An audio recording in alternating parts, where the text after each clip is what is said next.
নির্বাচনে বিএনপি আসবে ক্ষমতায়, এমনটাই বলছেন আমানুল্লাহ আমান। শাহজালালে কতক্ষণ সময় কাটালেন আব্দুল হামিদ?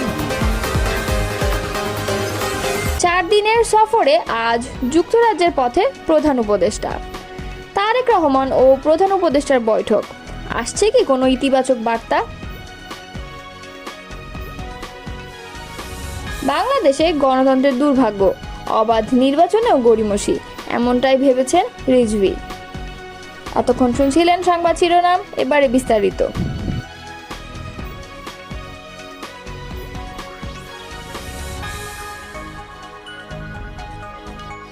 দেশে ফিরেছেন সাবেক রাষ্ট্রপতি আব্দুল হামিদ। থাইল্যান্ডে চিকিৎসা শেষে রোববার দিবাগত রাত 1:30টার দিকে থাই এয়ারওয়েজের একটি ফ্লাইটে তিনি হজরত শাহজালাল আন্তর্জাতিক বিমানবন্দরে অবতরণ করেন। সেখানে 1 ঘন্টা ইমিগ্রেশন শেষে বিমানবন্দর ছাড়লেন আওয়ামী লীগ সরকারের সাবেক রাষ্ট্রপতি। থাই এয়ারওয়েজের ফ্লাইট TG-339-এ করে ঢাকায় অবতরণ করে আব্দুল হামিদ। অবতরণের পর 1:45 তিনি হুইল চেয়ারে করে ইমিগ্রেশন কাউন্টারে যান। রাত 2:45টার সময় তার ইমিগ্রেশন সম্পন্ন হয়। পরে রাত 3টার দিকে বিমানবন্দর ত্যাগ করেন আব্দুল হামিদ। এর আগে গত 8 মে রাতে শাহজালাল আন্তর্জাতিক বিমানবন্দর থেকে থাই এয়ারওয়েজের ব্যাংককগামী একটি ফ্লাইটে যাত্রা করে দেশ ছাড়েন আব্দুল হামিদ। পরে বিষয়টি গণমাধ্যমে প্রকাশ পেলে দেশের রাজনৈতিক অঙ্গনে এ নিয়ে আলোচনা শুরু হয়। গত বছরের 5 আগস্ট ছাত্র জনতার তীব্র আন্দোলনের মুখে শেখ হাসিনা ও তার দল আওয়ামী লীগের পতন হলে দলটির অনেক নেতাকর্মী দেশ ছাড়লেও আব্দুল হামিদ দেশে অবস্থান করছিলেন। 9 মাস পর চিকিৎসার জন্য ব্যাংককের উদ্দেশ্যে দেশ ছাড়েন তিনি। আব্দুল হামিদের বিরুদ্ধে একটি হত্যা মামলা থাকার তথ্য জানা গেছে।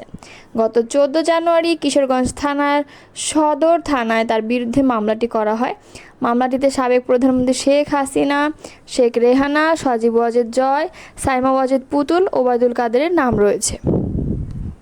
বিএনপি চেয়ারপারসনের রাজনৈতিক উপদেষ্টা আমানুল্লাহ আমান বলেছেন, ভোট নেই এমন কিছু রাজনৈতিক দল এখন বিএনপির বিরুদ্ধে অপপ্রচারে মেতে উঠেছে, কিন্তু তারা যাই করুক জনগণের হৃদয় থেকে বিএনপিকে মুছে ফেলতে পারবে না। ইনশাআল্লাহ আগামী নির্বাচনে বিএনপি রাষ্ট্রীয় ক্ষমতায় আসবে। রোববার বিকালে কেরানীগঞ্জের হজরতপুরে শহীদ প্রেসিডেন্ট জিয়াউর রহমান উচ্চ বিদ্যালয় অ্যান্ড কলেজ মাঠে আয়োজিত শহীদ প্রেসিডেন্ট জিয়াউর রহমান স্মৃতি ফুটবল টুর্নামেন্টের ফাইনাল খেলা ও পুরস্কার বিতরণ অনুষ্ঠানে তিনি এই কথা বলেন। ফুটবল টুর্নামেন্টে বক্তৃতায় আমানুল্লাহ আমান বলেন, এ মাঠ বিএনপি ভরাট করেছিল। এখানে বিএনপির ভারপ্রাপ্ত চেয়ারম্যান তারেক রহমান এসেছিলেন। আজকের খেলা দেখে বলা যায় এই মাঠটি এখন ঢাকা স্টেডিয়ামকেও ছাড়িয়ে গেছে। বিএনপি ক্ষমতা এলে এই মাঠকে আধুনিক মিনি স্টেডিয়ামে রূপান্তর করা হবে। ফাইনাল খেলায় মুখোমুখি হয় কেরানীগঞ্জের বামনসুর ক্রীড়া চক্র ও মানিকগঞ্জের চারিগ্রাম ফুটবল একাদশ।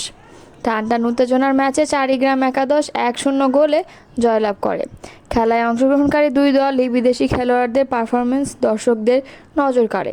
হজরতপুর ইউনিয়ন বিএনপির সভাপতি ফজলুল করিম মোল্লার সভাপতিত্বে পুরস্কার বিতরণ অনুষ্ঠানে বিশেষ অতিথি হিসেবে উপস্থিত ছিলেন ঢাকা জেলা বিএনপির সাংগঠনিক সম্পাদক ব্যারিস্টার ইরফান ইবনে আমান অমি, কেরানীগঞ্জ মডেল উপজেলা বিএনপির সভাপতি মনির হোসেন মিনু এবং সিনিয়র সভাপতি শামীম আহসান। 4 দিনের সফরে আজ সোমবার যুক্তরাজ্যে যাচ্ছেন অন্তর্বর্তী সরকারের প্রধান উপদেষ্টা অধ্যাপক ডক্টর মোহাম্মদ ইউনূস। সফরসঙ্গী হিসেবে তার সঙ্গে থাকবেন বাংলাদেশ ব্যাংকের governor doctor Ahsan H Mansur ও দুর্নীতি দমন কমিশনের চেয়ারম্যান ডক্টর আব্দুল মোমেন। এ সফরে ব্রিটেনের মর্যাদাপূর্ণ কিং চার্লস হারমোনি অ্যাওয়ার্ড 2025 গ্রহণ করবেন ডক্টর মোহাম্মদ ইউনূস। এর আগে বুধবার রাজধানীর বেইলি রোডের ফরেন সার্ভিস একাডেমিতে আয়োজিত এক প্রেস ব্রিফিংয়ে এ তথ্য জানান প্রধান উপদেষ্টার প্রেস সচিব শফিকুল আলম। শফিকুল আলম বলেন, আসন্ন সফরের বিভিন্ন বিষয় নিয়ে কথা বলতে British high commissioner Sarah Cook আজ প্রধান উপদেষ্টার সঙ্গে সাক্ষাৎ করেন। সেখানে প্রিন্স চার্লসের সঙ্গে সাক্ষাৎসহ বিভিন্ন স্বার্থ সংশ্লিষ্ট বিষয়ে দ্বিপাক্ষিক বৈঠক হবে। এছাড়া 2 দেশের সম্পর্ককে নতুন করে পুনরুজ্জীবিত করতে এবং অর্থনীতি, বাণিজ্য ও বিনিয়োগের ক্ষেত্রে আরও ঘনিষ্ঠ সহযোগিতা গড়ার লক্ষ্যে এ সফর অনুষ্ঠিত হবে।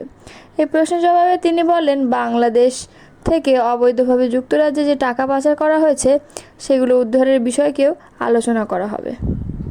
4 দিনের যুক্তরাজ্য সফরে প্রধান উপদেষ্টা ডক্টর মোহাম্মদ ইউনূসের সঙ্গে বিএনপির ভারপ্রাপ্ত চেয়ারম্যান তারেক রহমানের বৈঠক হলে সেটি ইতিবাচক হতে পারে বলে মন্তব্য করছেন প্রধান উপদেষ্টা প্রেস সচিব শফিকুল আলম। তবে বৈঠকের কোনো চূড়ান্ত পরিকল্পনা হয়নি। আজ রোববার রাতে একটি সংবাদ মাধ্যমকে দেওয়া সাক্ষাৎকারে এই তথ্য জানান প্রেস সচিব। অন্তর্বর্তীকালীন সরকারের প্রধান উপদেষ্টা ডক্টর মোহাম্মদ ইউনূস আগামী 10 থেকে 13 জুন পর্যন্ত যুক্তরাজ্যে অবস্থান করবেন। প্রেস সচিব বলেন, তারেক রহমান বাংলাদেশের একটি বৃহৎ রাজনৈতিক দলের নেতা। তার সঙ্গে যদি প্রধান উপদেষ্টার বৈঠক হয় সেটি দেশের জন্য একটি ইতিবাচক বার্তা হতে পারে। তবে তারেক রহমানের সঙ্গে বৈঠকের বিষয়ে এখনও কোনো কিছু চূড়ান্ত হয়নি জানিয়ে প্রেস সচিব বলেন, লন্ডনে গিয়ে পরিস্থিতি বুঝে দেখা যাবে। প্রেস সচিব আরও বলেন, প্রধান উপদেষ্টা এর আগেও স্পষ্ট করে বলেছেন তার সরকারের মূল লক্ষ্য হলো সংস্কার, বিচার ও নির্বাচন। সেই লক্ষ্য অনুযায়ী কাজ এগিয়ে চলছে। এখন পর্যন্ত 12 থেকে 15টি কমিশন গঠন করা হয়েছে এবং তারা তাদের সুপারিশ জমা দিয়েছে বলে জানান প্রেস সচিব। এসব সুপারিশ নিয়ে রাজনৈতিক দলগুলোর সঙ্গে আলোচনা চলছে। শফিকুল আলম বলেন, আরেকটি হলো বিচার। জুলাই আগস্টে হত্যাকাণ্ডের সঙ্গে যারা জড়িত তাদের বিচার হওয়াটা খুব জরুরি। তবে ট্রায়ালটা এমনভাবে হওয়া উচিত যেটা ডিউ প্রসেস এবং ইন্টারন্যাশনাল স্ট্যান্ডার্ড মেনে চলে। নির্বাচনের রোডম্যাপ ঘোষণা নিয়েও কথা বলেন প্রেস সচিব। এপ্রিল মাসের প্রথমার্ধে নির্বাচন আয়োজনের পেছনে বাস্তবিক কারণ রয়েছে জানিয়ে শফিকুল আলম বলেন, কোনো রাজনৈতিক দল আবহাওয়াকে অজুহাত হিসেবে তুলে ধরলেও আবহাওয়াবিদদের সঙ্গে পরামর্শ করে এপ্রিলের সময় নির্ধারণ করা হয়েছে। আবহাওয়াবিদদের উদ্ধৃত করে তিনি বলেন, এপ্রিলের প্রথম 10 দিন গরম তুলনামূলকভাবে সহনীয় থাকে এবং হিটওয়েভ বা কালবৈশাখীর তেমন ঝুঁকি থাকে না। কালবৈশাখীর প্রকোপও মূলত এপ্রিলের দ্বিতীয়ার্ধ থেকে শুরু হয়, বৈশাখ মাসে বেশি হয়, তাই এপ্রিলের প্রথমার্ধকে আদর্শ সময় বলেই বিবেচনা করা হয়েছে। বাংলাদেশ জাতীয়তাবাদী দলের সিনিয়র যুগ্ম মহাসচিব রুহুল কবির রিজভী বলেছেন, জুলাইয়ের আত্মত্যাগের লক্ষ্য ছিল গণতন্ত্রকে অবমুক্ত করা, কিন্তু বাংলাদেশে গণতন্ত্রের দুর্ভাগ্য অবাধ নির্বাচন নিয়ে গড়িমসি হয়। রোববার দুপুরে নয়াপল্টনে জাতীয়তাবাদী রিকশা ও ভ্যান শ্রমিক দলের উদ্যোগে খাবার বিতরণকালে এক সংবাদ সম্মেলনে তিনি এসব কথা বলেন। রুহুল কবির রিজভী বলেন, বাংলাদেশের পলিমাটির যে বাতাস তা অত্যন্ত পরিশোধিত বাতাস। এই বাতাসের মাঝে এখন কিছু বঙ্কিম বাতাসও প্রবাহিত হয়। ক্ষমতায় এলেই চিরস্থায়ী ক্ষমতায় থাকার স্বপ্ন দেখে, যা দেখেছিলেন শেখ মুজিবুর রহমান আর শেখ হাসিনা। তেমন আবারও ওই বাতাসটা অন্তর্বর্তী সরকারের শরীরেও লাগছে কিনা, এটা মানুষের কাছে বড় ধরনের প্রশ্ন হয়ে দেখা দিয়েছে।